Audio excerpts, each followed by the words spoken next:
Hi, it's Vince McConnell with McConnell Athletics, back for phase 3 in our shoulder health routine that we use not only for football players but all of our athletes. This program, once again, we're using the FT band by SuperFlex. We've got the handles attached, once again by SuperFlex, and we're using SuperFlex's wall station here that again is an invaluable investment for any training facility or at home.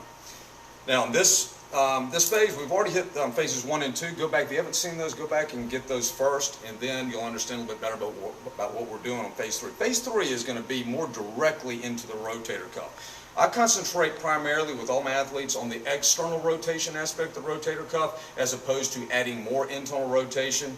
That's a whole nother topic, but just rest assured, I know I'm not going into internal rotation. For those of you that are wondering where those movements are, it's all external rotation in this program. So what we're going to do is we're going to take the resistance band and hook it down low. We want a low anchor point. Again, if you don't have a wall station, just connect it to a door anchor so that the line of resistance is going to be low to high. So again, we've got the handles. If you don't have the handles, you can do the same exercise. We've done it many times without the handles. I just find that the handles are a little bit more comfortable and allow the repetitions to be more consistent. So we're going to go basically in this position here where we're going to do what a lot of people refer to as an L fly. We're going to call it an L raise, because in a moment we're going to go to an L fly, which is down here. So think of raise and then a fly is down here. We're going to start with both hands in the up position. Now once again, as I've mentioned in phases 1 and 2, we want to pay attention to eliminating the compensation from the lower back. These muscles love to cheat for the scapular muscles. So we want to, in the shoulders, we want to make sure that we're bracing through here. Imagine that you're taking a punch when you're doing this particular drill. So we take the hands up. Notice the wrists are straight. We don't want compensation here. We don't want flexion or hyperextension in the wrist. So we're in a position straight up and down, kind of in a W type position, and then one hand at a time.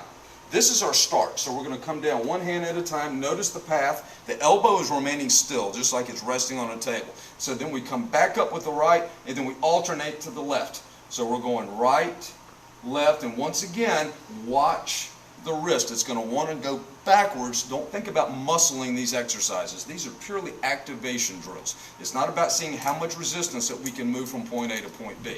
So again, start up at the top, and we're going bam, bam, back and forth consistently. Notice that my hand is coming down, my shoulder is not coming forward. Now after we hit the series of 10 reps on each side, then we're going to go to an L raise to an overhead press. And once again, watch the lower back here. Brace the abdominals. That's why we use a FT band number 2. You can even drop it down to a 1 on this particular drill. So we're here, and then pack the chin. You want to make a double chin here. Push up overhead, come back down and reverse it. So every rep again identical. So it's both at the same time, down this time, up to the top, push straight up overhead, hold for a 1-2 count. That's exercise number 2 in phase 3. Now exercise number 3, we're going to take the band up to the mid-range so that it's right below the rib cage. Okay, now here, just anchor the opposite hand, whatever side we're not working, anchor it right beside your thigh, and we're going into this position here. If you have a better view from the camera, notice that I'm going here as opposed to letting the elbow drift away. So imagine you have a thick towel from your medial elbow into your rib cage, and you're to there, hold for a count. Now, advantage of using bands over dumbbells is at any point in time that you need more or less resistance, you just step further away from the anchor point or closer to the anchor point. Make sure there's always tension in the band though. If this band is too strong, drop down to an FT number 1. If it's not strong enough, simply go up to a number 3. So again, we're doing a series of reps on the right side, then we'll switch it over. Same thing to the left. The fourth and final exercise is going to be an L fly to a press out. So we're here, notice it's push or rotate out, push straight out, and again the wrist we want straight all the way through. We want minimal deviation there. So it's going to be here, straight out, keep the shoulder down. We do our series of reps on the right side, then we switch it over. And again, this side, go ahead and take advantage of a little bit of shoulder extension here by pushing the handle down into your thigh, sustain tension there as opposed to letting the trap get involved and ride up. So we're here, strong and stable, push out, and reverse the pattern for the series of repetitions. That concludes phase 3, or exercise 4 of phase 3.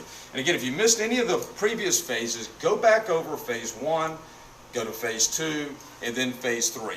We use each of these phases with our athletes, where they'll start out with a series of foam rolling and some of the other tissues, so it's leading into the use of the FT band that we find is an invaluable, versatile tool here at McConnell Athletics.